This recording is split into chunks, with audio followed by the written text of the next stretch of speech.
saudara-saudara perjuangan di seluruh rasanya ini mungkin dari mana-mana ya, Masya Allah ya. Kalau datang ke sana mestinya nggak bisa ketemu semua banyak ini ya.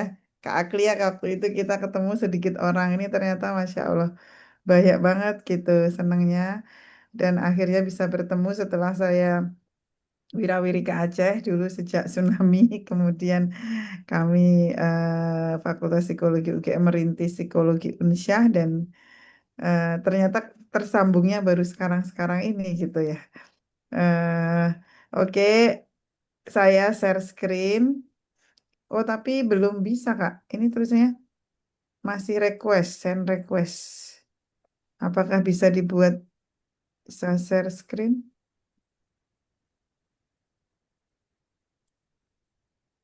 Hmm. Mohon admin bisa memberikan Hmm. kesempatan untuk Ibu Diana. Ampun. Ya, Sudah, silakan.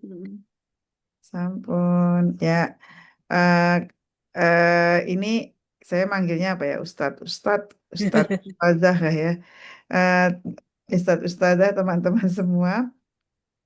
Bisa masuk ke sini ya biar kita bisa interaktif dan karena saya sangat yakin teman-teman semuanya sudah banyak juga yang turun ke lapangan melihat situasi saya di forward beberapa pesan oleh Kak Aglia tentang bagaimana perjuangan teman-teman.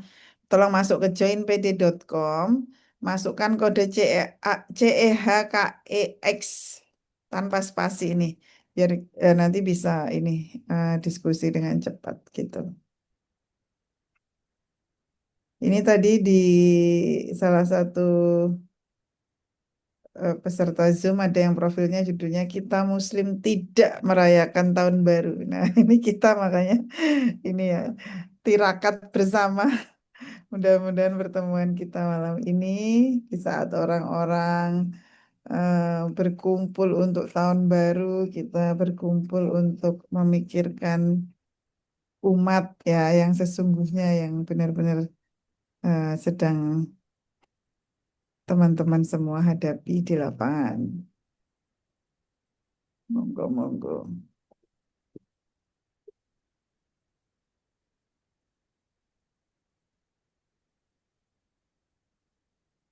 Ya, sudah beberapa masuk. Joinpd.com.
Oke, sudah banyak yang masuk. Nanti teman-teman yang lain bisa yang menyusul bisa ini ya, bisa menyusul dan eh, kodenya ada di pojok kanan. C C CEHKEX.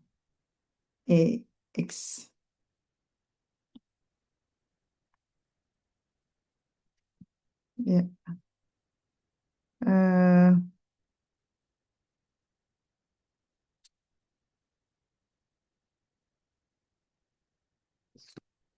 oke. Oke, kita akan mulai dulu ya. kita akan membahas gimana psikososial support dan mental health ya. Kalau di dalam istilah literatur bahasa Inggrisnya teman-teman bisa cari banyak dengan kata keywordnya MHPSS, Mental Health and Psychosocial Support. Kalau di dalam istilah Kementerian Kesehatan namanya dukungan kesehatan jiwa dan psikososial. Jadi DKJPS gitu ya. Jadi itu adalah dua keyword yang teman-teman nanti bisa cari di internet untuk referensi-referensi. Nah, sebelum ke sana, kita akan membicarakan dulu tentang kesehatan mental. Saya berusaha dengan waktu setengah jam ini untuk bicara dari jangka pendek sampai jangka panjang ya. Mudah-mudahan nanti bisa nyampe. Teman-teman, ya setelah teman-teman turun ke lapangan, apa yang teman-teman lihat yang kira-kira itu berdampak pada kesehatan mental dan psikososial mereka atau seperti apa kondisi mereka saat ini. Mungkin teman-teman bisa sharing ya. Jadi pesannya karena udah banyak yang turun, mungkin teman-teman yang bisa nulis di sini di Join PD tadi biar cepat semuanya bisa nulis atau yang nggak bisa nulis di chat Zoom juga bisa sehingga kita bisa memetakan apa yang teman-teman Bapak Ibu lihat sebagai akibat dari bencana alam ini, selain dampak fisik ya tentu saja. Nah, yang Bapak Ibu sudah lihat apa? Saya sudah baca ini misalnya sudah ada pemerkosaan anak kecil, misalnya itu adalah artinya psikososial. Terus mungkin kalau ada orang yang dilihat seperti apa, nah itu mungkin bisa sharing. Sedih, oke, nelangsa secara psikis, trauma ketakutan. Eh, ini kecil suaranya itu benar kah? Apakah suara saya kecil? Halo, halo. Jelas, Bun, jelas. Oh, oh ya ya, mungkin yang tadi berarti tolong digedein ininya mungkin. Kehilangan semangat hidup. Oke, di saya aman. Oke, pada alhamdulillah. Terima kasih. Oke, kita lihat yang di sini. Eh, Akibat dari bencana alam ini, kesehatan mental berupa trauma, kecemasan, dan hilang arah trauma akan hujan. Ya, oke. Ada yang bingung, wajah terbengong-bengong, diam wajah, tatapan kosong, trauma, terulang lagi. Stres, cemas. Ketika hujan turun, ada kekhawatiran banjir lagi, panik, trauma lihat air. Oke. Nah, sekarang kita luruskan dulu dengan kata-kata trauma ya. Karena ini adalah kata-kata yang sangat sering muncul di dalam konteks bencana dan juga sangat sering muncul diberitakan oleh media gitu. Nah, kapan kita menggunakan kata trauma itu dengan tepat? Frustasi, terganggu tidur malam, putus asa, was-was. Oke. Iman mereka kuat, Bu. Mereka sering trauma dengan adanya hujan, angin, tiba-tiba takut. Oke. Oh ya, ini masih ada kesel. Ya, kesel itu jelas ya. Bahkan saya juga apa ketika Kak Banda kemarin di forum-forum juga beberapa orang teriak merdeka ya. Kita bisa paham banget ya situasinya gitu. Bingung akan masa depan, betul. Terlalu khawatir kalau sudah mati lampu. Nah, tadi sekali lagi ya Bapak Ibu, istilah trauma itu kita simpan dulu. Nanti saya tunjukkan yang disebut trauma itu mana-mana yang bukan. Ya, jadi kalau ini namanya adalah kondisi emosi kita di masa bencana. Bapak Ibu, mungkin bencana yang cukup panjang bisa kita rasakan bersama itu adalah ketika pandemi. Nah, di pandemi kita juga lihat seperti ini kan. Ada serangan, terus kemudian kita langsung kaget semuanya, turun, terus nah naik, naik, naik, naik semangatnya, heroismenya naik, orang bagi-bagi masker semangat sekali, lalu kemudian ke kondisi yang tidak menentu kapan ini berakhir dan seterusnya itu turun, orang bisa turun banget, terus kemudian nanti pelan-pelan naik lagi. Nah, sama juga dengan di disaster yang terjadi di Banda ini kan, begitu ada serangan down gitu ya, tapi terus kemudian naik lagi semangat, heroismenya mesti Bapak Ibu juga lihat bagaimana orang kemudian berbondong-bondong memberikan bantuan atau mereka sendiri berusaha untuk bangkit menyelamatkan ini itu dan seterusnya. Mungkin sangat mungkin saat ini kondisinya sudah mau turun di sini ya, karena ada uncertainty atau ada ketidakpastian banyak hal gitu. Nah, terus kemudian kita jaga-jaga sebenarnya kita kalau menyadari ini kita menjaga biar orang ketika jatuh nggak jatuh banget gitu ya. Termasuk kan kemudian politik penanganan presiden yang confusing dan sebagainya ini bisa menurunkan orang bisa sampai marah kesel gitu ya. Harapannya kita nggak lama-lama kalau dia turun ini harus segera kita naikkan seperti ini. Nah, eh, dampak bencana itu jangka panjang, pendek, menengah. Nah, jadi trauma itu bisa kita simpan dulu karena trauma itu sebenarnya adalah sebuah kondisi yang memerlukan time frame ya dan juga memerlukan syarat dan ketentuan. Kalau orang rumahnya disapu banjir terus kemudian dia masih takut setiap mendengar hujan dan sebagainya itu ya wajar kan gitu. Itu namanya bukan trauma, itu namanya adalah reaksi normal terhadap situasi yang abnormal. Normal reaction to abnormal situation. Nah, ini yang harus dipahami bersama. Jadi nanti Bapak Ibu, Ustadz Ustazah turun ke lapangan itu jangan bawa spanduk trauma healing atau tertibkan orang-orang yang memakai kata-kata trauma healing. Tapi kembalikan ke perkataan yang netral yaitu dukungan kesehatan mental dan eh, psikososial. Mental health and psychosocial support. Itu sebenarnya kata kalimat yang tepat itu. Karena melabeli mereka trauma itu sebenarnya ini ya meragukan kekuatan mereka dan sebagainya. Sedangkan kata trauma sendiri sebenarnya itu mestinya ditegakkan oleh profesional kesehatan gitu dengan syarat-syarat tertentu. Nah, komunitas yang terdampak bencana biasanya mengalami kesulitan dalam perencanaan, pengambilan keputusan, penentuan prioritas, serta mengantisipasi kebutuhan masa depan. Tadi sudah muncul ya, bingung masa depan. Mereka dapat merasa mati rasa nanti lama-lama ya, atau mungkin sekarang ini, tadi ada yang bilang wajahnya bengong, diam aja. Mungkin itu belum, ini namanya bukan trauma, tapi namanya adalah numbness, mati rasa. Mati rasa karena saking capeknya, saking banyaknya, saking bertubi-tubinya gitu. Terkejut, bingung, tidak yakin. Reaksi emosional juga dapat secara tertunda, terpindahkan pada hal yang lain, bisa regresi, bisa yang anak-anak yang dulunya sudah bisa nggak ngompol jadi ngompol lagi, misalnya mundur lagi gitu. Selain itu, kesulitan dalam mengingat dan berpikir itu juga sering terjadi. Itu di jangka pendek. Nah, eh, apa yang bisa dilakukan sebenarnya untuk dukungan ini ya psikososial itu sebenarnya yang saat ini perlu itu masih di sini ya, di oranye yang paling bawah ini ya.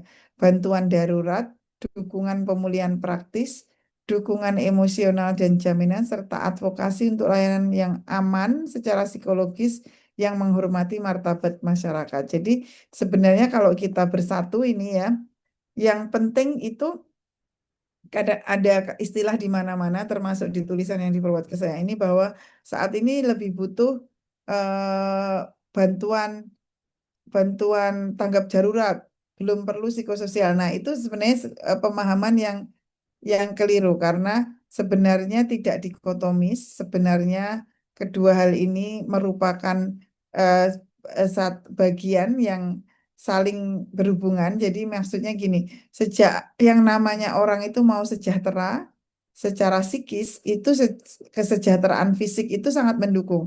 Kalau orang nggak punya privasi sekian lama, kalau orang apa tidak bisa berkumpul dengan keluarganya secara mandiri terpisah sekian lama misalnya kayak gitu, tentu saja orang akan tidak sejahtera secara mental. Kalau anak-anak tidak bisa segera kembali ke rutinitas atau tidak ada tempat mereka bermain belajar yang aman, tentu saja itu akan mengganggu gitu ya.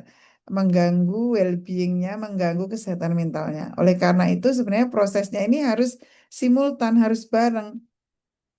Yang namanya membuatkan mereka rumah hunian sementara yang sesuai dengan kebutuhan, dengan hijab yang tepat dan sebagainya, itu sebenarnya adalah sedang memberikan dukungan psikososial gitu. Mengadvokasi agar para pembuat huntara, hunian sementara ini memperhatikan misalnya kamarnya nggak boleh cuma satu, karena ada anak laki-laki, perempuan harus tiga minimal sekamarnya, misalnya kayak gitu. Itu sebenarnya adalah sedang memperjuangkan psikososial mereka, memberi dukungan psikososial mereka. Jadi memberikan dukungan kesehatan mental dan psikososial itu sebenarnya intinya mencegah agar tidak terjadi dampak-dampak kesehatan mental dan psikososial jangka panjang. Dan yang kita lakukan ini tadi masih di saat level ini eh, kita belum perlu profesional, misalnya psikolog turun ke lapangan yang kemudian buka konseling gitu.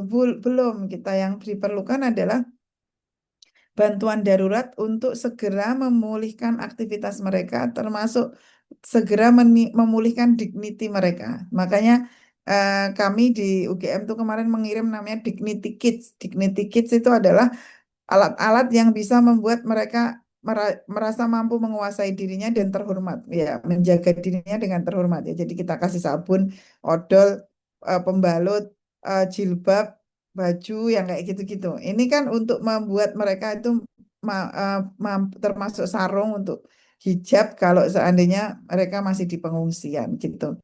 Jadi yang perlu dilakukan saat ini sebenarnya adalah dukungan dan advokasi praktis. Kita punya jalur lewat DPR, kita punya jalur lewat pemerintah yang diutamakan adalah kita dorong jembatan segera kembali, kita dorong rumah-rumah yang masih bisa dihuni untuk segera dihuni, kita dorong keluarga untuk segera kembali dan sebagainya. Itu sebenarnya tujuan utamanya adalah mengembalikan masyarakat pada aktivitas harian di mana mereka terjaga dengan baik. Nah, segera bisa kerja, sekolah lagi itu prioritas utama semuanya. Dan semua orang yang turun itu sebaiknya dibekali dengan keterampilan praktis namanya psychological first aid atau pertolongan pertama pada luka psikologis. Meskipun dia pegawai pembangun jembatan, meskipun dia yang distribusi beras, meskipun dia yang ini ya, yang melakukan apapun kerja-kerja fisik, kalau mereka ini bisa di training psychological first aid, bagaimana caranya memberikan pertolongan pertama pada luka psikologis, minimal mereka tidak menambah luka. Minimal ketika ada orang curhat, mereka tahu cara menanggapinya. Minimal mereka nggak bagi-bagi eh, beras sambil berkata, coba Bu ceritakan kemarin tuh gimana kejadiannya, apa yang terjadi. Ibu juga lihat ya, apa mayat-mayat yang bergelimpangan. Ibu juga, nah itu kan hal-hal yang sebenarnya bisa memperberat atau retraumatisasi gitu ya. Jadi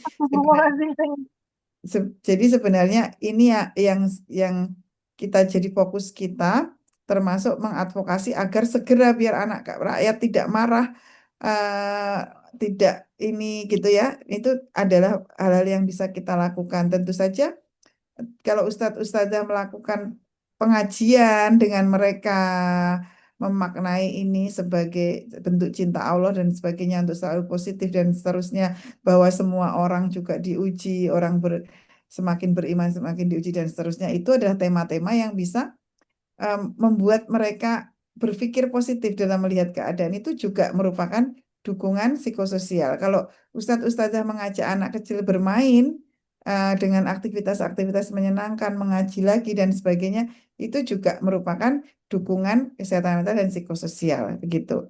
Nah, nanti eh, berikutnya adalah yang diperlukan adalah bantuan mandiri dan dukungan komunitas yang berfokus pada hubungan keluarga, komunitas gitu ya. Jadi secara umum kalau mereka sudah bisa kembali ke rumah lagi gitu, kan nanti lama-lama ini ya ustadz ustadzah akan terjadi tadi kesulitan setelah saya baca salah satu tulisannya, ketika air surut, maka apa yang akan terjadi? Ketika air surut, mereka kemudian mendapati kenyataan bahwa misalnya pekerjaan hilang, ekonomi menurun. Nah, ini nanti juga perlu penguatan keluarga, penguatan bagaimana hubungan agar mereka tidak saling menyalahkan, tidak saling eh, karena semuanya stres, semuanya displace kan. Jadi bagaimana tidak terjadi kekerasan dalam rumah tangga dan seterusnya. Ketika nanti terjadi penurunan ekonomi, apa yang harus dilakukan, bantuan-bantuan yang sifatnya fokus ke keluarga, terus kemudian bantuan-bantuan konkret untuk mengembalikan ekonomi dan sebagainya itu menjadi kebutuhan di tingkat berikutnya. Maksudnya di masa berikutnya. Terus kemudian setelah itu adalah dukungan kesehatan mental dan psikososial yang kita trainingkan melalui pekerja-pekerja yang memang ada di komunitas, misalnya petugas puskesmas, misalnya tokoh agama, misalnya penyuluh, ya termasuk juga kita sendiri ya yang sebagai dai yang turun ke lapangan itu juga perlu sekali untuk menguasai pertolongan pertama pada psikologi sampai ke keterampilan konseling karena sangat mungkin nanti sudah mulai muncul dampak-dampak yang sifatnya lebih ke jangka menengah gitu ya. Dan dari situ nanti biasanya sudah mulai terpetakan yang benar-benar trauma itu sudah terlihat di sini sehingga memerlukan layanan khusus. Yang benar-benar depresi yang memang sebelumnya sudah punya isu kesehatan jiwa, dia bisa kambuh dan bisa memerlukan layanan-layanan khusus di sini gitu. Nah, untuk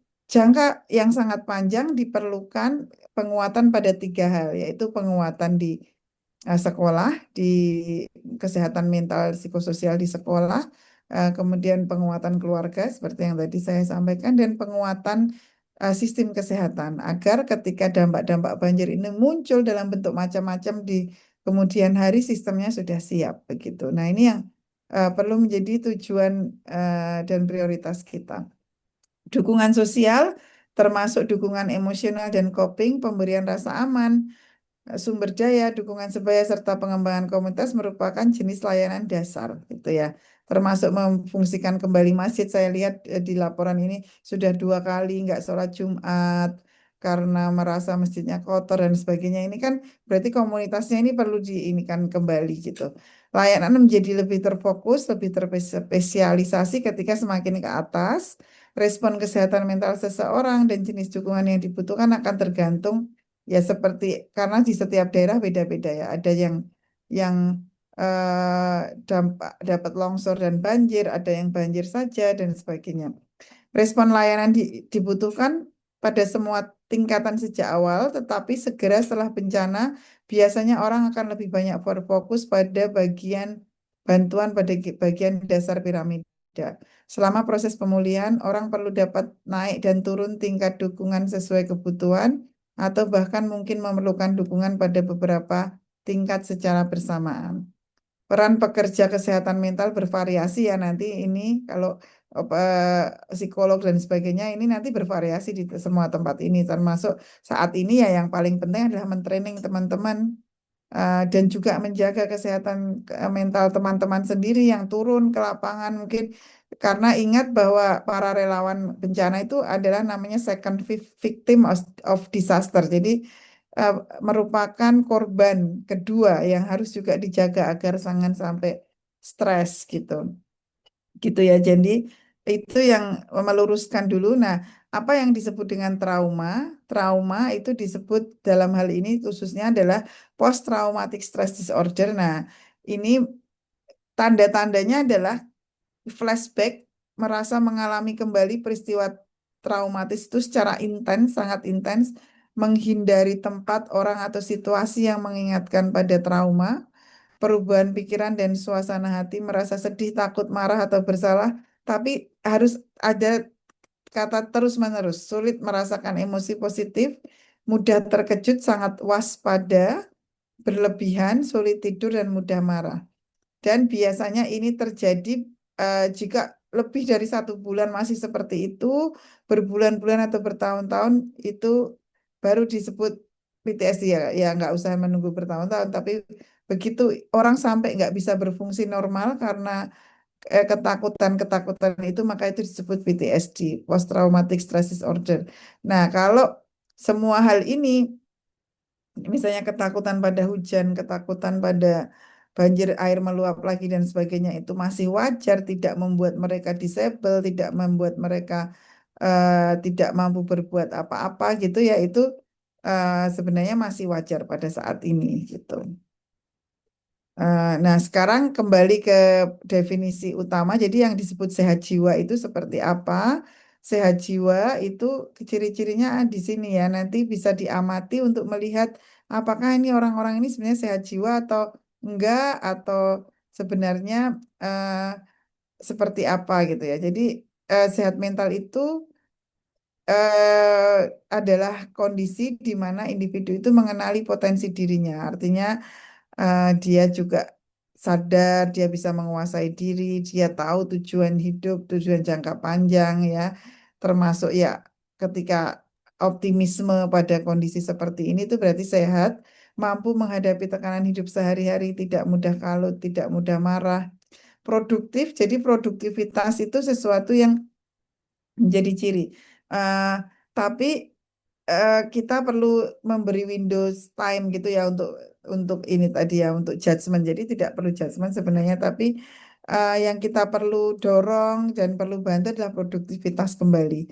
Karena begitu orang tidak produktif, dia lama-lama ya moodnya bisa turun gitu, dan berkontribusi, bersemangat, bermanfaat untuk komunitas gitu. Ini adalah kondisi-kondisi yang disebut sehat mental. Begitu ada yang berkurang dari ini, maka kita bisa waspada.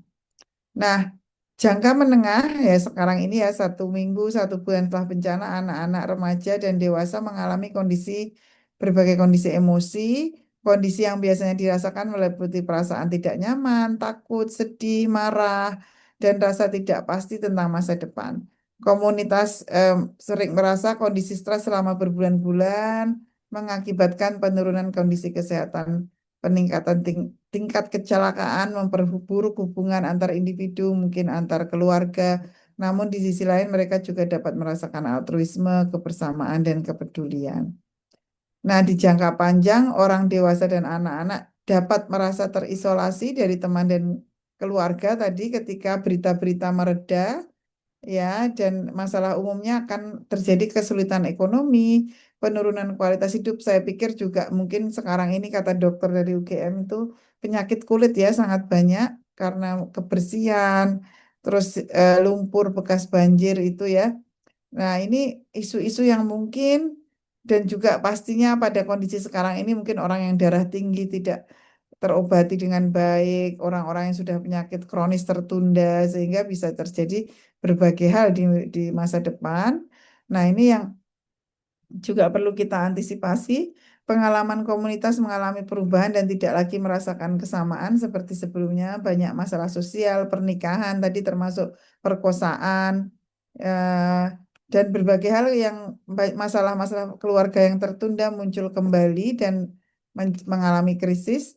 Di sisi lain, ya mungkin seperti apa ya, juga kan kalau mahasiswa juga mungkin saat ini kemudian fakultas kampus-kampus memberi kelonggaran pada mereka, tapi begitu eh, berlalu kan dituntutan tetap sama, padahal support sosial yang dimiliki tidak sama lagi. Di sisi lain, pengalaman bencana juga dapat memberikan pemahaman baru, peningkatan kebijaksanaan. Nah, ini namanya post traumatic growth gitu ya. Perubahan prioritas positif, pengembangan kekuatan dan menghadapi stres serta dapat membantu mereka di kemudian hari.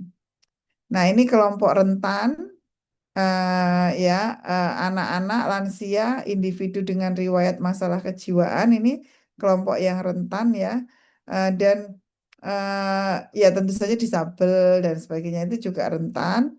Nah, sekarang semua masalah ini berkaitan antara disabilitas. Nah, ini ya, jadi kalau kita nanti lama-lama kan akan terjadi disabilitas gitu ya, akan ada kemiskinan. Nah, ini semuanya ini saling berkaitan. Jadi misalnya orang miskin tidak, kemudian kualitas makanan menurun, maka kemudian dia kena penyakit-penyakit non-communicable disease yang tidak menular. nanti semakin penyakitnya kronis, lama-lama dia mungkin depresi. Depresi membuat dia nggak bisa bekerja, disable. Nah, begitu seterusnya, ini semuanya saling berkaitan. Ya, oke. Mungkin sampai di sini dulu. Nanti saya akan sebenarnya mau memberikan basic tentang psychological first aid jika memungkinkan. Tapi mungkin sampai di sini dulu. Saya mau silakan teman-teman untuk kalau mau bertanya silakan bertanya. Kalau mau sharing juga boleh. Boleh juga menuliskan insight apa yang didapat dari penjelasan singkat saya tadi sebentar gitu. Monggo Baik, silakan. Ya, baik, nanti terima kasih. ya, monggo silakan. Boleh juga kalau mau langsung. Baik, terima kasih Bu Diana Setiawati yang telah memaparkan pembekalan pada kita semua terkait tentang psikososial sport. Kepada para hadirin dipersilakan sekiranya ada yang ingin bertanya atau sharing pengalaman atau insight apa yang beririsan dengan kegiatan yang memungkinkan dilakukan setelah mungkin tahap pertama dilakukan. Dipersilakan.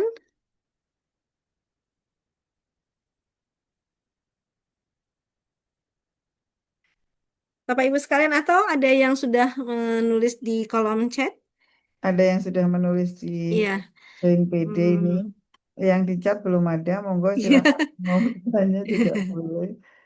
Eh, Sebentar, saya mau, kalau belum ada yang bertanya, saya mau bacakan ini ya, policy brief yang kita tulis, itu mungkin cukup merangkum semua yang saya ceritakan ini tadi. Berharap setelah pertemuan ini saya berani untuk membantu saudara-saudara di pengungsian. Insya Allah, ini ada malah Bapak dari Dinkes. Nah ini nanti Bapak bisa menggerakkan nih teman-teman ini untuk dikoordinasi gitu ya. Biar gerakannya ini bisa terstruktur gitu teman-teman semuanya. Saya pikir juga kan ini banyak ya teman-teman yang kita yang ada di sistem gitu. Saya ibu-ibu Budi ya. Ibu-ibu maaf Bu. J, nggih, Bu, semangat Bu, insya Allah. Justru itu kalau Ibu ada di Dinkes itu pintu yang besar untuk eh, sambil kita nunggu teman-teman nulis di sini atau ada yang mau bertanya, saya akan menayangkan eh, policy brief yang kita buat sebentar.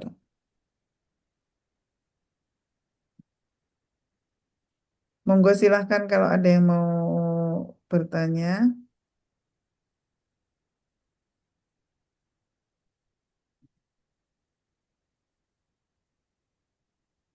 Baik, untuk mematik minat bertanya ini Bu Diana, saya mencoba Ya, untuk membukanya. ya. Gimana nih Bu Diana kalau di saat proses pemberian bantuan yang diberikan oleh para relawan, kan ini terus bergulir ya, kemudian sampai adanya suatu situasi yang lebih stabil begitu. Nah, apakah saat pemberian bantuan itu boleh diiringi dengan pertanyaan tentang perasaan dan kekhawatiran mereka, atau ya sudah nih diserahkan saja, atau pilihan yang ketiganya malah eh, tidak memberikan ruang untuk berdiskusi tapi memberikan sabar ya Bu ya. Tabah ya Ibu, ya ini gimana nih Bu supaya teman-teman yang terus bergulir bergantian untuk memberikan bantuan nih jadi lebih Ya, yakin nih kira-kira. betul. Silakan Bu Diana. Ya, itu nanti saya kasih di materi ini ya, Bu, psychological first aid ya, sebentar ya. Kalau boleh saya teruskan nanti mungkin 15 menit. Eh, saya bisa sampaikan dasar psychological first aid-nya gitu ya. Boleh. eh, Baik. ya, tapi sebelumnya saya mau membacakan ini dulu ya. Ini adalah policy brief yang kita tulis, yang kita kirimkan juga ke kementerian.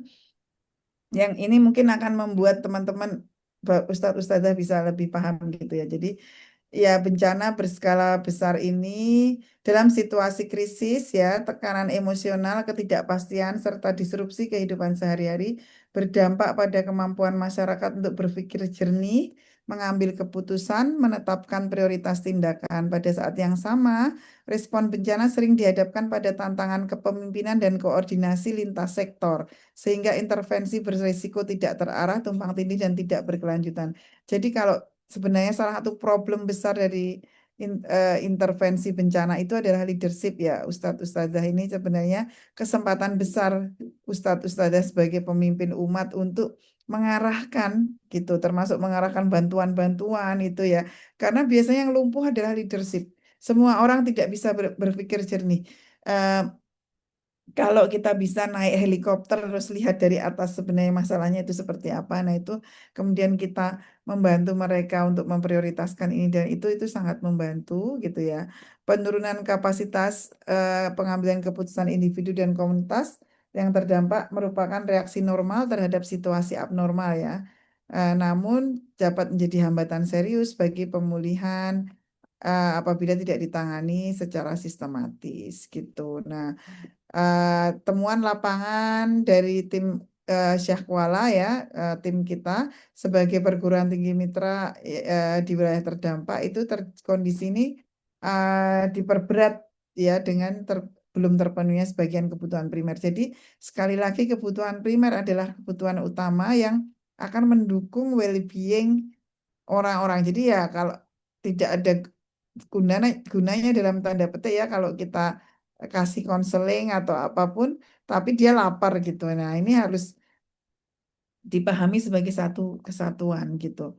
Tanpa kerangka kebijakan yang kuat, respon bencana cenderung didominasi oleh pendekatan heroisme jangka pendek dan penggunaan istilah patologis secara dini yang menimbulkan dampak merugikan seperti kata trauma itu tadi gitu.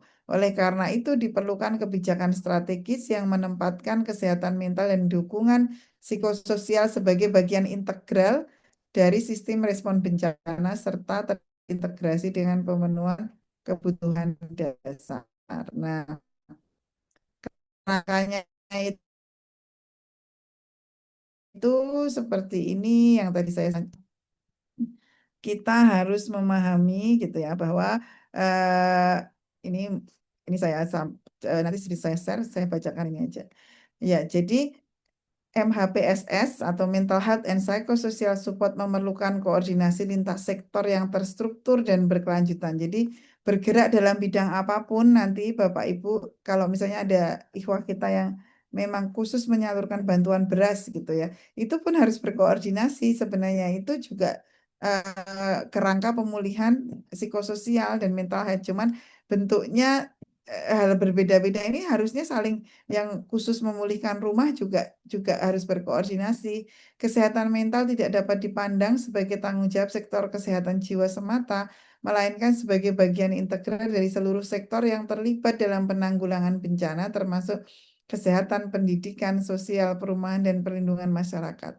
Integrasi lintas sektor ini penting untuk memastikan bahwa pemulihan psikososial berjalan seiring dengan pemulihan sosial dan ekonomi.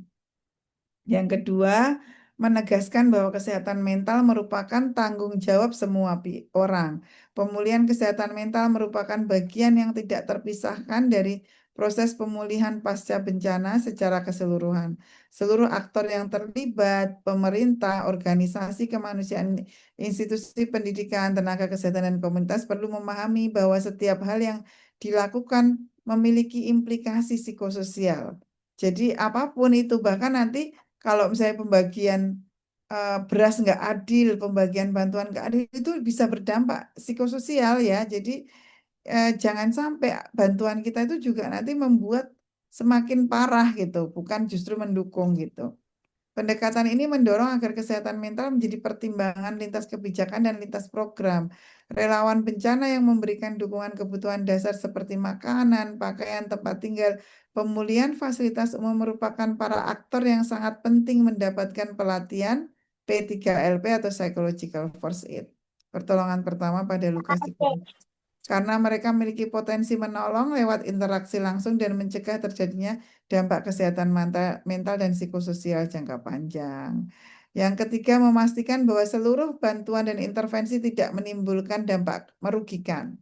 Do no harm. Seluruh bentuk bantuan, khususnya dukungan psikososial harus disesuaikan dengan fase bencana, berbasis kebutuhan nyata serta sensitif terhadap konteks sosial budaya setempat. Intervensi yang tidak tepat, tidak terkoordinasi dan atau menggunakan istilah patologis secara dini beresiko memperburuk kondisi psikososial ya tadi ya seperti trauma. Oleh karena itu, prinsip do no harm harus menjadi hal yang utama. Memperluas dan memperkuat pelatihan pertolongan pertama pada luka psikologis. Jadi ini nanti saya kenalkan aja, tapi kalau ada teman-teman psikolog di situ, itu bisa dilatih nih semuanya. Dulu saya waktu bencana gempa Bantul itu kami di Bantul ya, kami kan di Sleman. Nah, itu kami umumkan di radio itu sekitar 20 tahun yang lalu juga.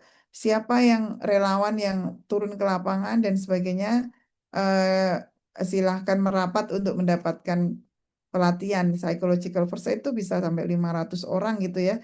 Itu kita latih bagaimana cara berkomunikasi termasuk tadi pertanyaan tentang Bunuke tadi ya.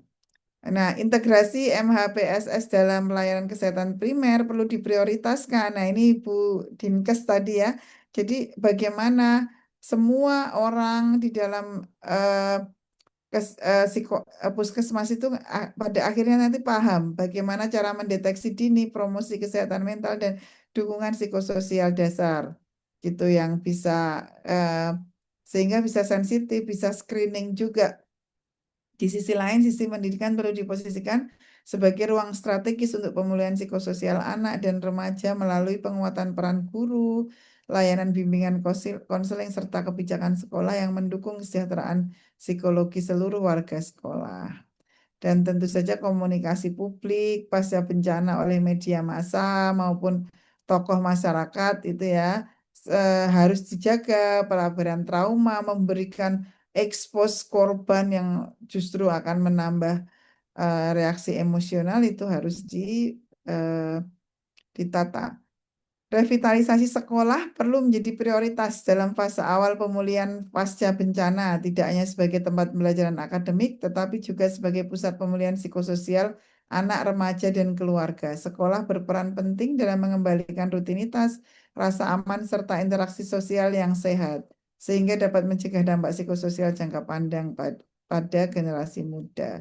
Memprioritaskan antisipasi dan penanganan dampak jangka panjang bencana, kebijakan yang tadi yang saya sampaikan, kebijakan nanti yang kita advokasikan ke pemerintah termasuk ke anggota-anggota dewan kita adalah satu memperkuat ketahanan keluarga, yang kedua memperkuat sistem kesehatan seperti puskesmas, perlu ada psikolog di puskesmas, perlu di training dokter, perawat, dan juga memperkuat sekolah agar mampu mendeteksi dan mensikapi masalah-masalah kesehatan mental yang muncul gitu. Jadi eh, intinya seperti itu yang perlu dilakukan gitu ya. Nah, ini semoga nanti menjawab gitu. Nah, sebelum saya lanjutkan ke P3LP atau Psychological First Aid, apakah ada yang mau menyampaikan sesuatu? Tadi ada yang angkat tangan rasanya. Baik, terima kasih Bu Diana atas paparannya. Silakan pada ibu-ibu tadi. Ya, ada yang raise hand. Iya. Ini juga ada beberapa yang eh, ini nulis di ya silahkan Bu Dewi.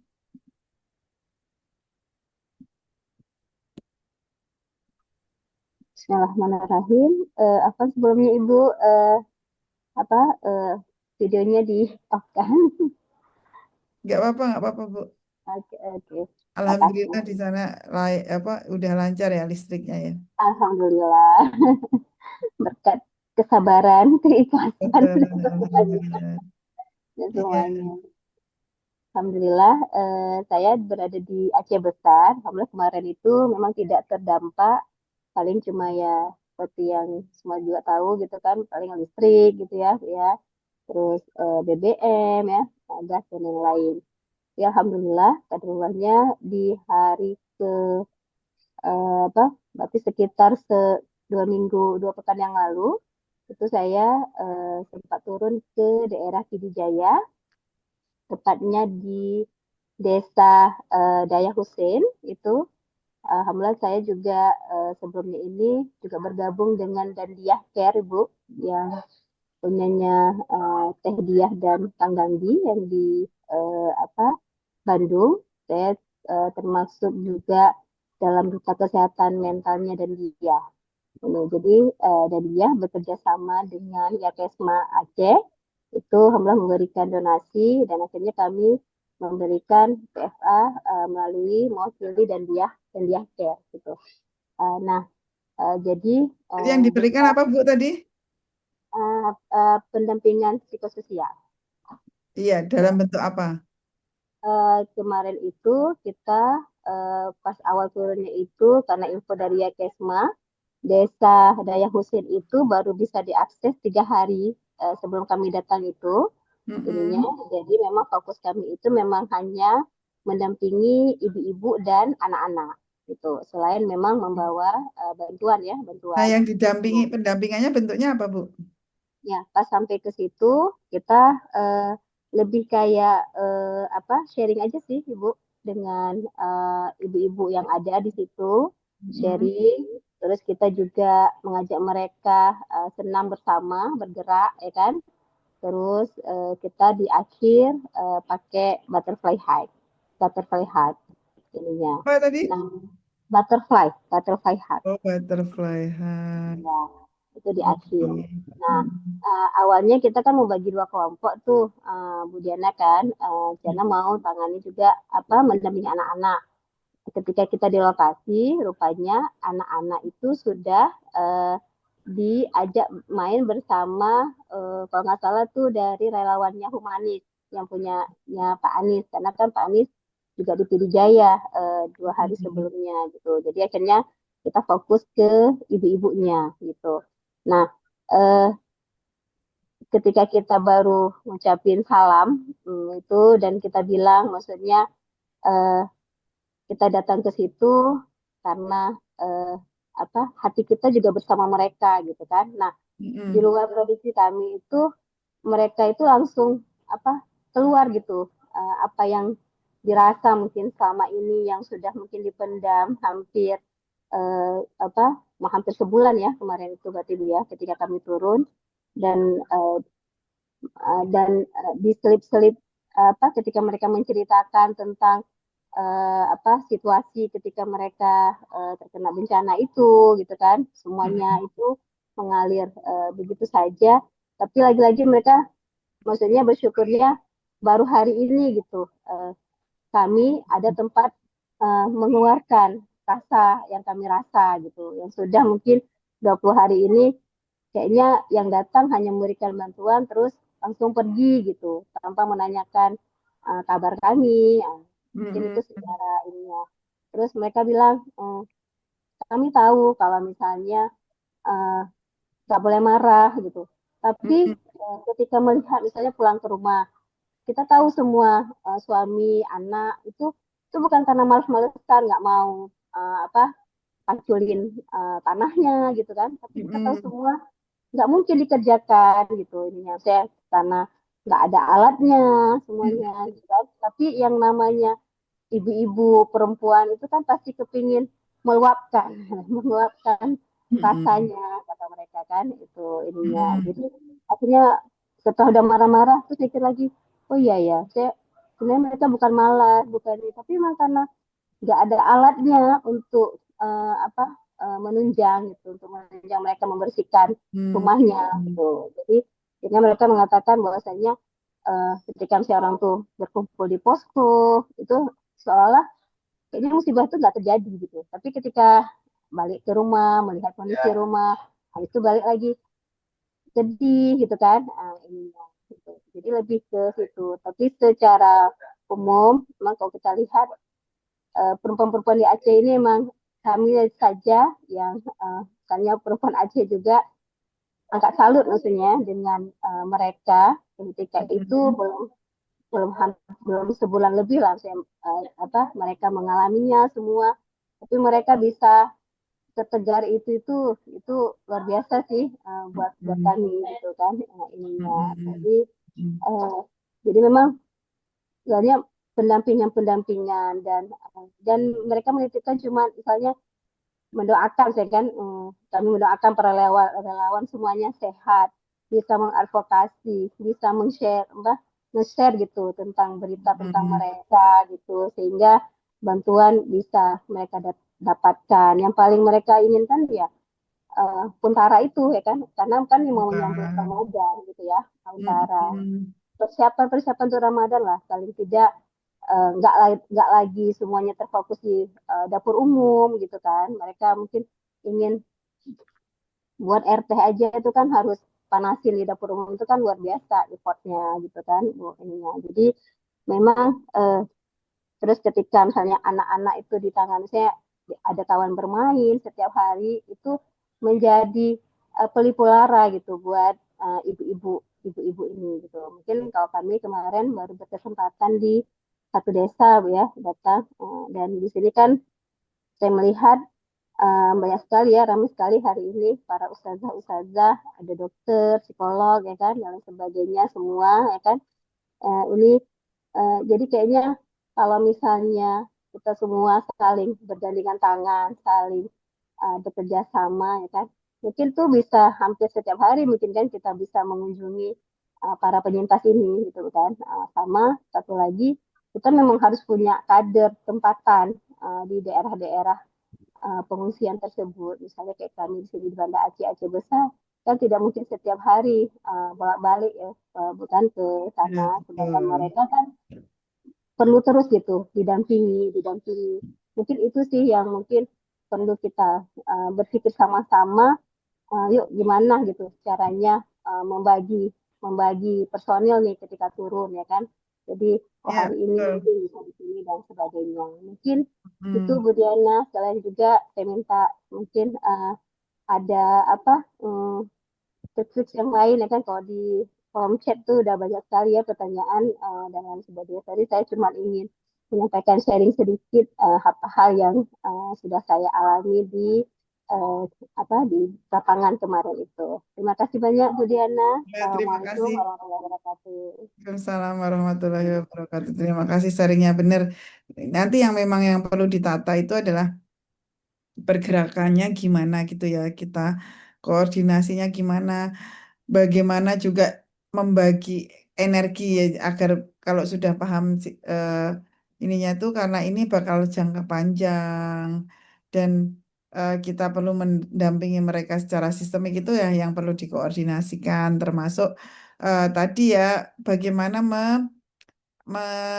mencari kader-kader dari setiap tempat itu untuk dijadikan eh, tangan kita kalau kita nantinya sudah kembali ke artinya tidak bisa setiap saat turun. Nah, itu juga sangat penting dan ini saya pikir kesempatan besar ya gitu ya yang eh, yang perlu kita manfaatkan untuk dakwah gitu juga ya artinya. Nah, ini ada beberapa pertanyaan. Ini kalau suara hilang, suara kecil ini sepertinya bukan di tempat saya ya ini ya masalahnya ya. Ya enggak. Iya, Nah, bukan Bu, karena pengaruh iya, sinyal itu sepertinya iya di mungkin daerah. ya. Maaf ya. Ini Masya Allah. Jadi Iya. ya. Nah, sekarang coba saya akan ke sini ya. Mungkin ini menjawab pertanyaan berbagai pertanyaan yang ada di ini tadi yang ada di chat ya. Jadi seperti apa sih pertolongan pertama pada luka psikologis ketika bencana itu gitu ya. Ya, pertolongan pertama pada luka psikologis secara singkat itu saya bilang, jadi yang perlu diwaspadai dulu adalah bahwa di antara eh, orang-orang yang kita temui itu ada yang rentan, ada yang lebih rentan dari yang lain, ada yang baik-baik aja. Jadi nanti juga secara natural juga begitu. Jadi memang ada yang orang yang sudah rentan sehingga menghadapi semua hal ini itu menjadi sangat berat. Mungkin dalam istilah bahasa Jawanya ngelokro dalam istilah bahasa Indonesianya putus asa, terus kemudian tidak mau berusaha, bengong, itu sangat mungkin nanti lama-lama bisa jadi depresi. Ya, kita rentan itu yang seperti apa sih gitu ya? Karena kan kalau tekanannya sama-sama kena bencana, orang yang rentan tuh bisa luber dan akhirnya sakit. Sementara yang tidak rentan itu baik-baik aja. Ini sakitnya bisa sakit jiwa gitu ya. Nah, yang membuat seseorang lebih rentan dari yang lain itu adalah apa yang dia genetik ya. Genetik itu kalau memang di garis keturunannya ada orang-orang sakit jiwa ya mungkin sangat mungkin dia menjadi lebih rentan. Kemudian apa yang terjadi di dalam kandungan? Apakah dulu dia dikandung oleh ibu yang bahagia atau ibu yang stres? Kemudian yang ketiga adalah eh, apa yang terjadi dalam pengasuhan di tahun-tahun pertama kehidupan. Kalau dia diasuh dengan baik, penuh kasih sayang, maka kemudian ini akan berdampak ya, akan berdampak pada pembangunan dirinya gitu ya akan berdampak pada konsep dirinya di jangka panjang. Jadi memang ada orang-orang yang lebih rentan dari yang lain, makanya nanti ada orang yang lebih cemas, ada orang yang baik aja, ada orang yang bisa langsung berpikir positif kayak gitu. Nah, ini juga segitiga ini perlu dipahami. Jadi yang kalau kalau sekarang kita bilang stres itu sebenarnya ada di sini. Dia bukan penyakit jiwa. Jadi perasaan kecewa, mungkin ya begini stres karena jembatannya nggak jadi-jadi, pembagian apa yang tidak merata, pembagian makanan nggak merata, bantuan nggak merata itu bisa bikin stres. Terus kemudian ada masalah kesehatan jiwa. Jadi orang-orang yang saat ini terdampak bencana itu sebenarnya merasa tidak nyaman dan sebagainya karena memang ada masalah besar yang terjadi dalam hidup mereka. Nah, ini juga bukan gangguan jiwa. Nah, yang disebut gangguan jiwa itu ya depresi, bipolar, dan lain-lain. Di sini sebenarnya yang butuh profesional, dokter, perlu apa, psikiater, psikolog itu di sini. Yang di sini sebenarnya yang diperlukan tuh dukungan saja. Jadi teman-teman tuh bisa berperan pada dua level ini gitu ya, yang sebenarnya sangat-sangat strategis gitu.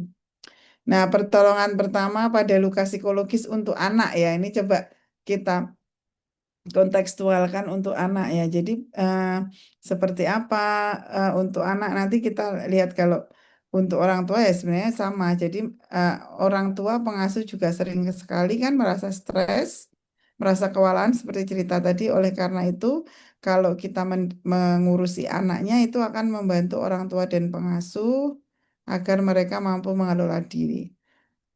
Eh, Prinsip P3LP itu pertolongan pertama pada luka psikologis itu adalah look, listen, link. Look itu ya informasi tentang apa yang telah terjadi, resiko keselamatan dan keamanan, dengan siapa anak berada, adanya cedera fisika, kebutuhan dasar praktis dan perlindungan yang mendesak, reaksi emosi anak. Jadi juga seperti kalau mulai ada pelecehan seksual dan lain-lain di pengungsian ini perlu banget segera ya, segera. Ini kan support psikososialnya sangat penting.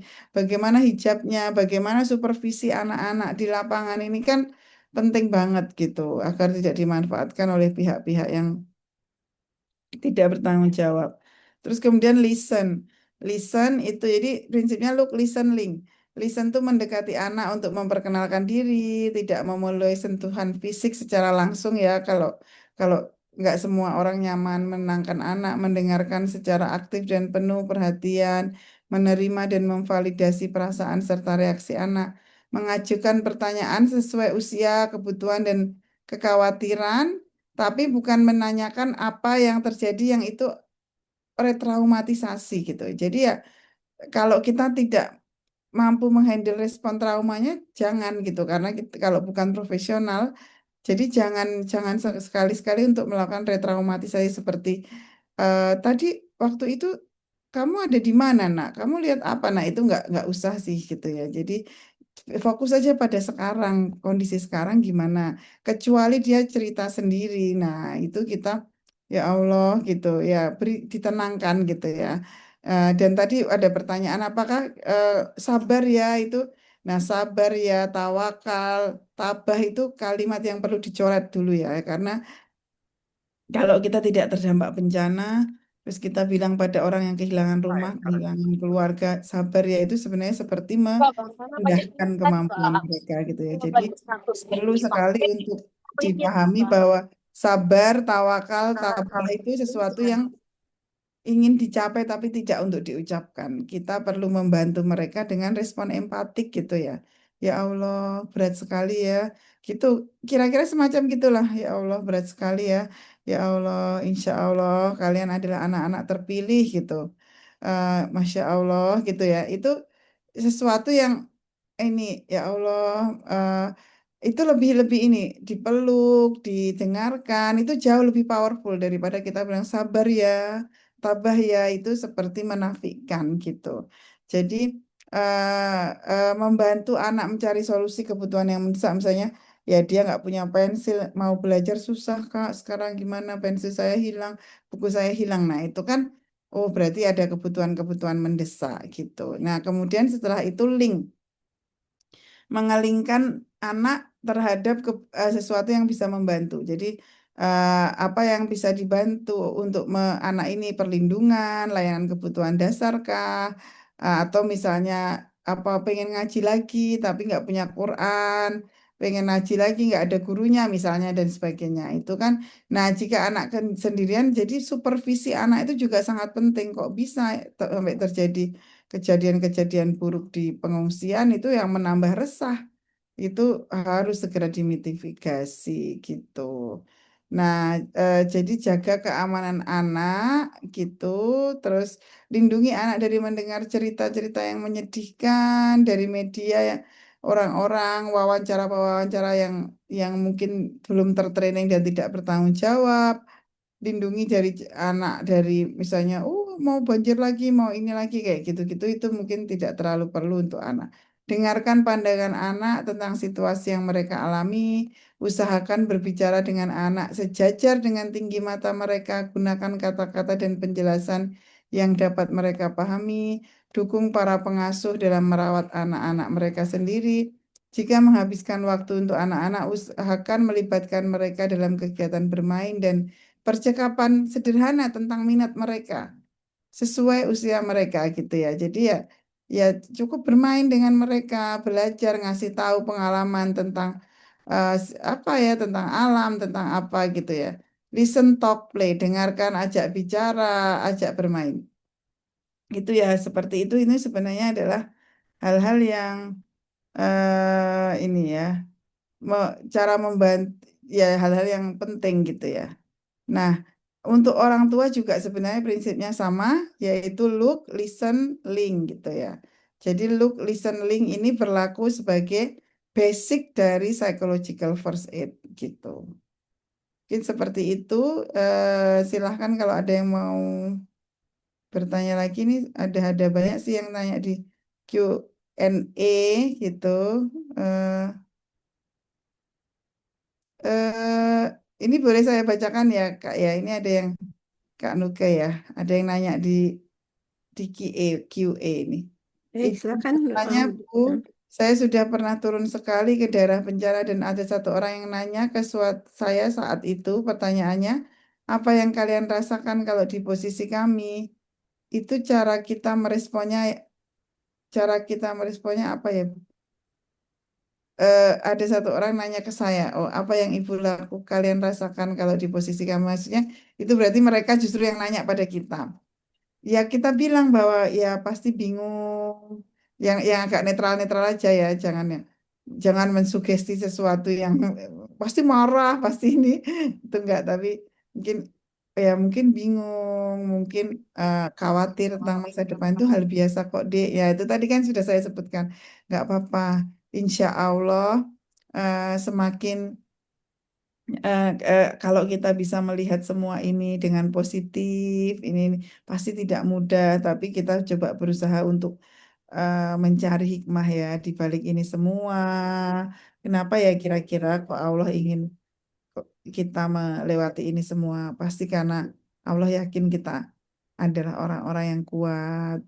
Mungkin adik-adik adalah calon pemimpin umat yang nanti kelak akan begini-begini sehingga diberi pelajaran-pelajaran yang berat, tapi insya Allah begini-begini. Nah, itu lebih ke situ, semacam gitu, gitu.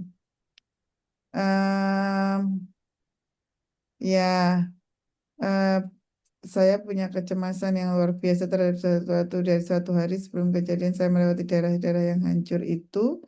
Serasanya ada trauma gitu. Ini mungkin agak terlalu kurang.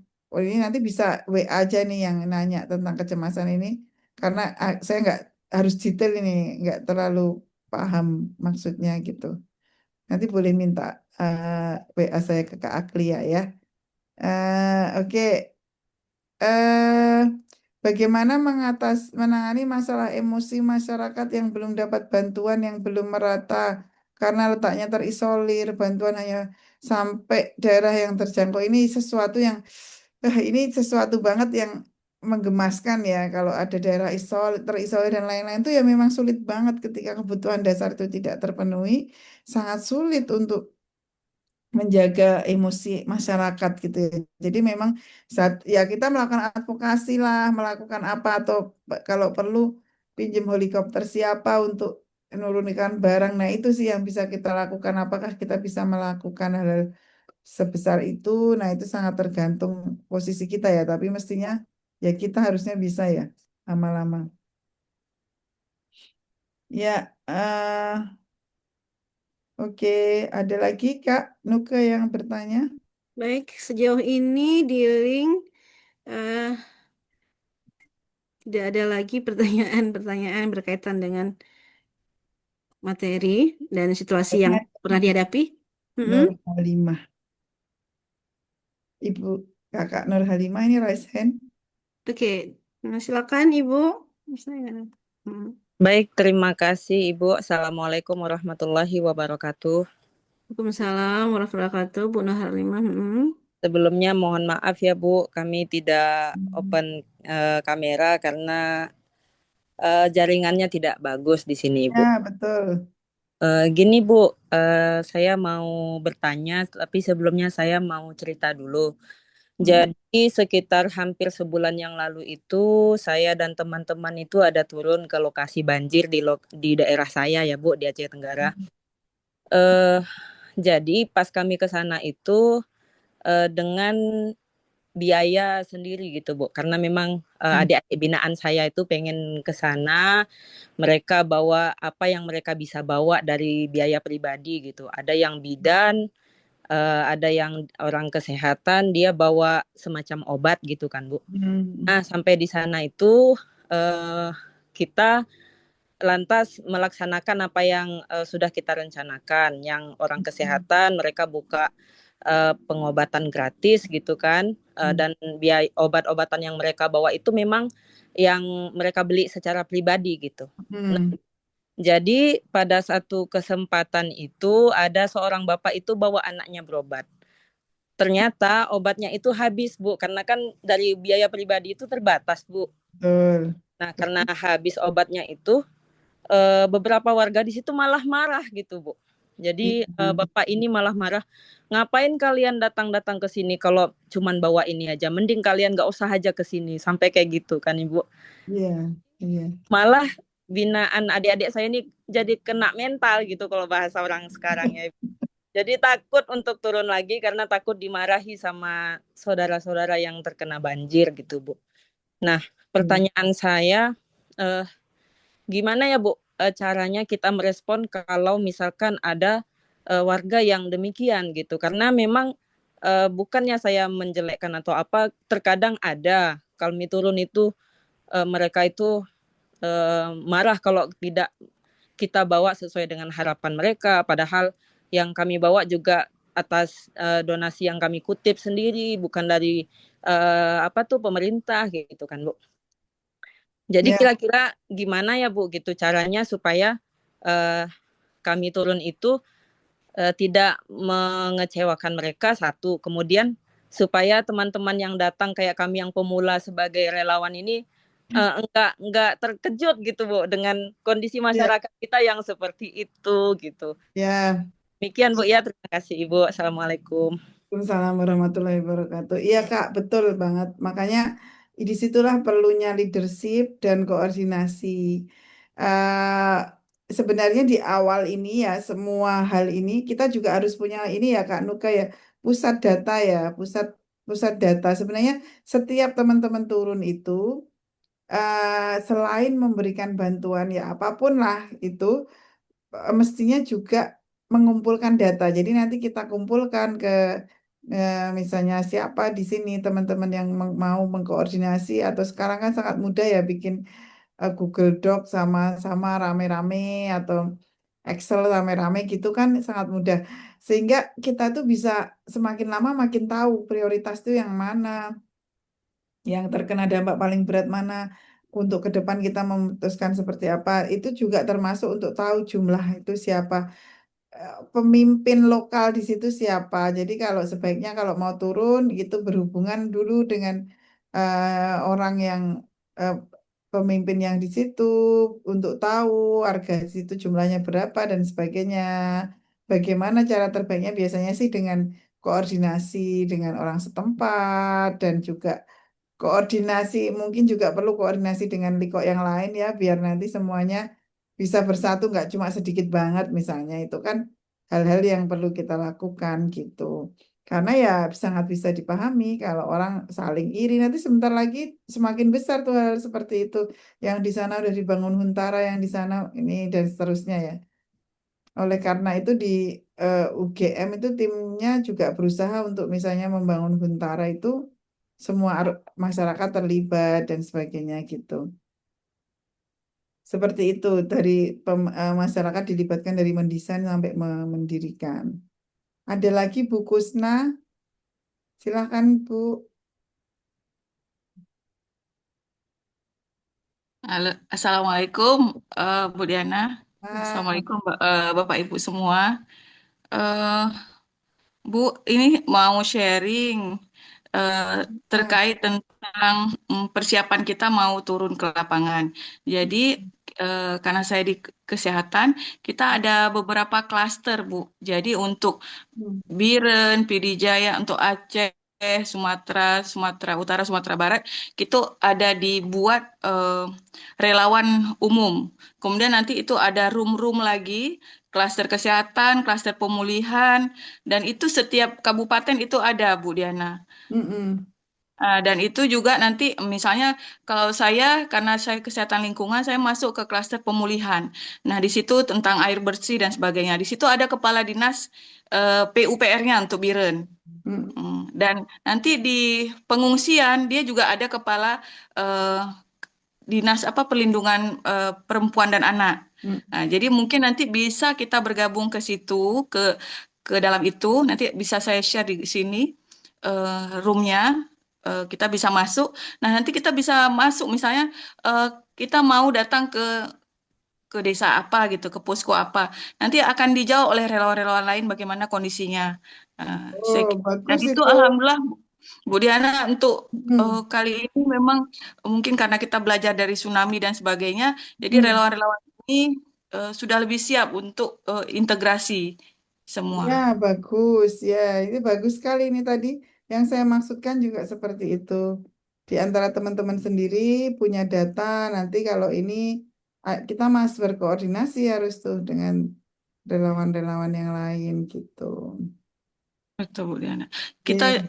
saya ada kita yang hari ini kan, karena banyak lembaga-lembaga yang melakukan pengobatan, itu Ya, Bu Diana nggak koordinasi dengan posko kesehatan induk. ya, Akibatnya nanti, betul. akibatnya yang kita alami, saya sering menemukan posko-posko yang sudah berikan antibiotik, besok datang lagi tim lain, kasih obat Komplain lagi, sekali. karena masyarakat udah, iya, antibiotiknya udah nggak karu-karuan. Itu. Dan tentu Termasuk kalau di ini kan pemulihan ini juga mengantisipasi tadi kan ada yang obatnya kurang dan sebagainya. Ini jawabannya ada di Bukusna tadi yang tadi ada pertanyaan. Kalau memberi bantuan obatnya kurang tadi ya, perlu koordinasi. betul, Bu. Perlu koordinasi. Jadi kalau rekan-rekan mau turun ke lapangan, nanti masuk aja ke grup-grup relawan itu, insya Allah itu kita tanya aja di situ, dikasih tahu apa yang kita butuhkan, persiapan apa, kondisi lapangan. Ya betul, dan teman-teman sendiri juga perlu koordinasi sehingga eh, ya tadi tidak justru malah menambah ini ya perasaan tidak adil dan sebagainya itu tadi. Gitu. Tapi Bu Diana untuk Biren, kita bupatinya nggak mau buat huntara Bu Diana. Jadi langsung huntap, Oh, hunian menetap. Mengingat ya, berbagai alasan beliau katakan kalau huntara itu yang ada nanti akan menimbulkan penyakit-penyakit lain. Baik itu karena kan hunian sementara tuh gabung ya mungkin dari segi psikososial, penyakit dan sebagainya. Jadi mungkin ini menunggu dulu untuk dibangun hunian menetap.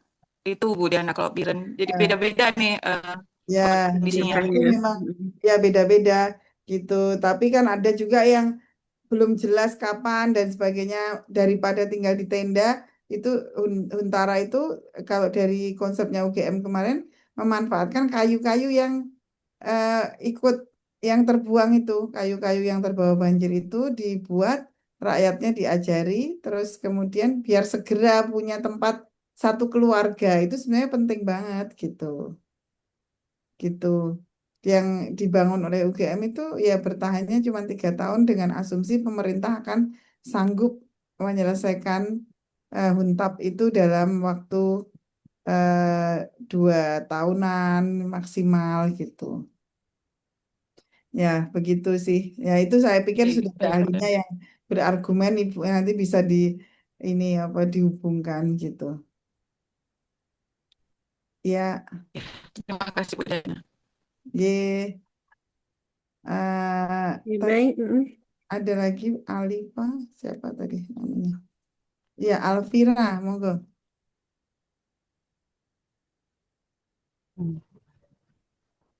Assalamualaikum Ibu. Waalaikumsalam. Waalaikumsalam warahmatullahi wabarakatuh.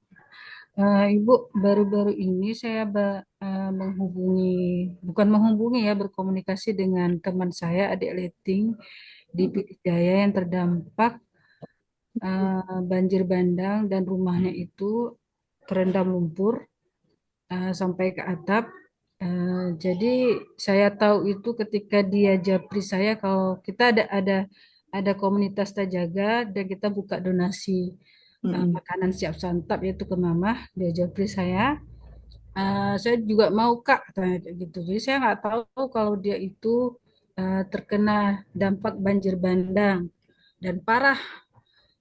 Saya hanya bilang ke dia itu karena sudah sangat sedih dengan kondisi dia. Saya bilang ke dia, kuat ya dek, saya bilang gitu. Dan dia hanya jawab, insya Allah saya sedang belajar bersabar dan ikhlas Kak gitu. Dan saya nggak tahu bilang apa lagi karena dia sudah menjawab seperti itu. Saya hanya bilang dari jauh ya insya Allah kakak akan datang nanti ke Pijai seperti itu. Dan tadi ada salah satu tetangga, beliau juga relawan. Kebetulan datang ke Pijai juga hari ini. Saya japri kakak tuh tolong bantu teman saya di eh, Kecamatan Marah 2 di Dayah Menasah Krut. Kondisinya parah, beliau seorang janda dengan satu anak.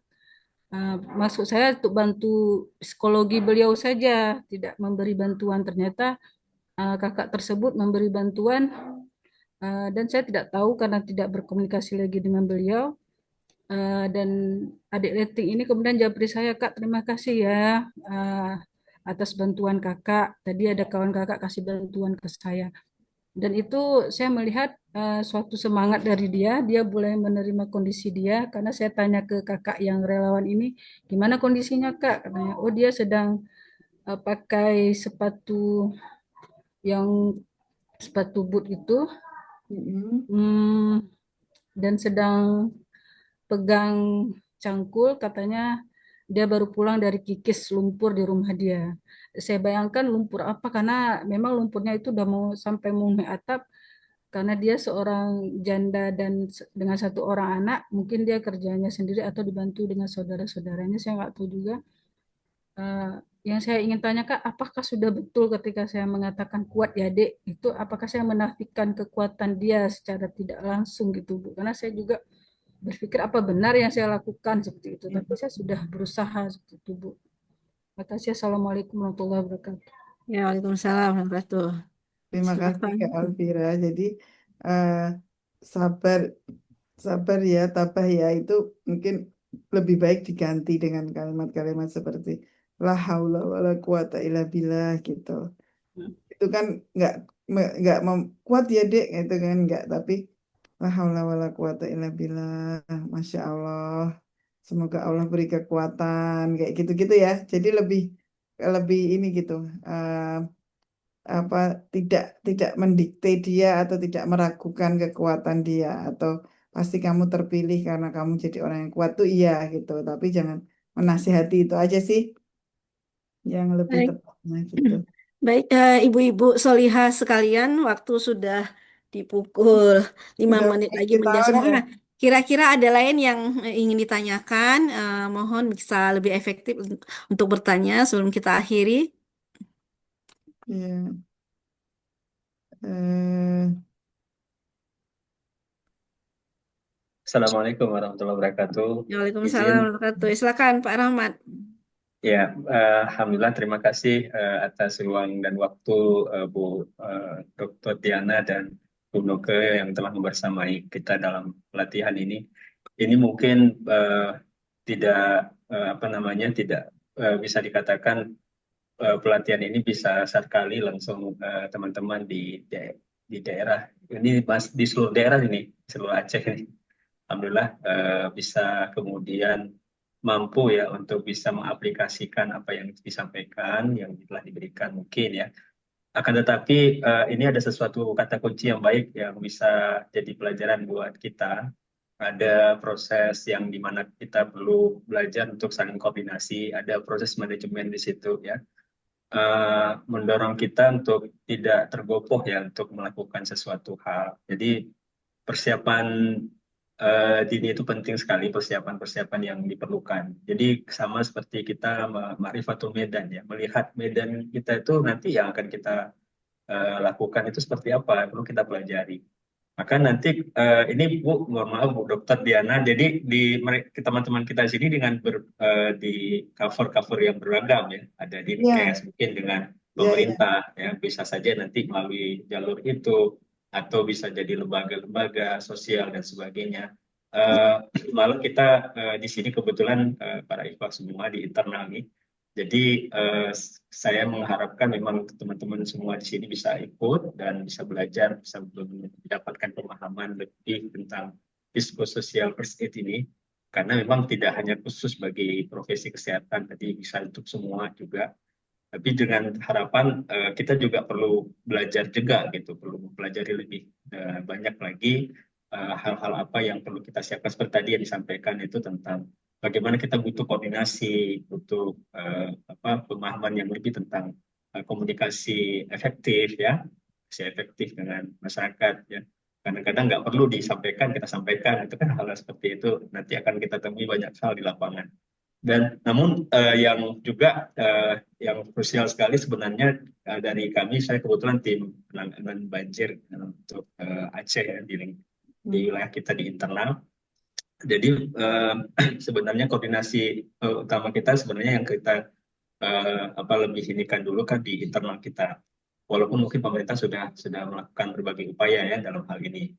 Namun kita tidak menafikan apa sudah program-program yang sudah dilakukan pemerintah. Yang hari ini kita ingin coba ini apa namanya nanti bisa koordinasi dengan lembaga-lembaga internal kita, komunal kita seperti JSIT ya, seperti Salima ya, kemudian IKADI dan sebagainya itu yang nanti bisa terjun ke lapangan itu. Mereka juga nanti akan berkoordinasi seperti apa nanti model yang akan mereka bawa ya dalam setiap event ke sana.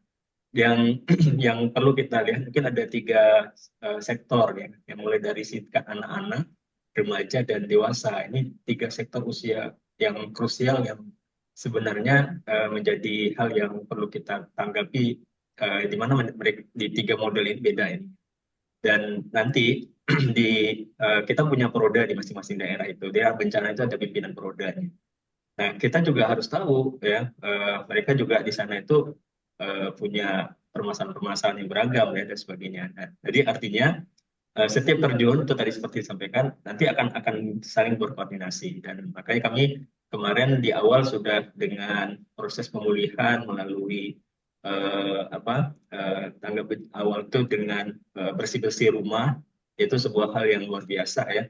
Jadi ada program ta'awun ya, saling tolong menolong, program konsolidasi, banyak hal itu di situ. Jadi kita sudah mendorong itu, dan ini sebuah hal yang luar biasa saya kira, dan tinggal bagaimana kemudian kita tata dengan baik. Jangan lagi nanti yang sudah diturunkan oleh pimpinan kita tuh kemudian itu bisa nanti ditanggapi dengan baik lah nanti di bidang-bidang kita di sektor-sektor komunal kita nantinya untuk itu. Saya kira itu mungkin ke Baik, depannya, Bu. Ya, baik. maaf. Terima kasih. Assalamualaikum. Waalaikumsalam. Bapak Ibu, terima kasih atas segala partisipasi pada kegiatan kita di malam hari ini. Kepada Ibu Diana, kiranya ada statement terakhir yang ingin diberikan penguatan kepada para relawan hebat kita di semua kabupaten. Ya, sekali lagi Bapak Ibu, Ustadz Ustazah, intinya kita perlu pahami bahwa fokus jangka panjang untuk psikososial support ini nanti ada ujungnya ketiga hal ya. Penguatan keluarga, penguatan kesehatan mental di sekolah, dan penguatan sistem kesehatan. Jadi puskesmas bagaimana diperkuat, karena di tiga tempat inilah biasanya muncul dampak jangka panjangnya gitu. Nah, ini keluarga kita perkuat, sekolah kita perkuat, biar mereka mampu mendeteksi, mentreatment, mempromot sistem kesehatan juga kita perkuat puskesmas agar punya psikolog, agar semua nakesnya paham kayak gitu. Nah, ini hal-hal ini yang orientasi jangka panjang kita. Jangka pendeknya itu tadi sudah bagus sekali. Segera mengembalikan mereka ke rumahnya, ke rutinitas utama. Rutinitas biasanya. Anak yang sekolah-sekolah, kerja-kerja, pulang ke rumah. Itu yang sebenarnya akan membantu banget psikososial mereka kembali.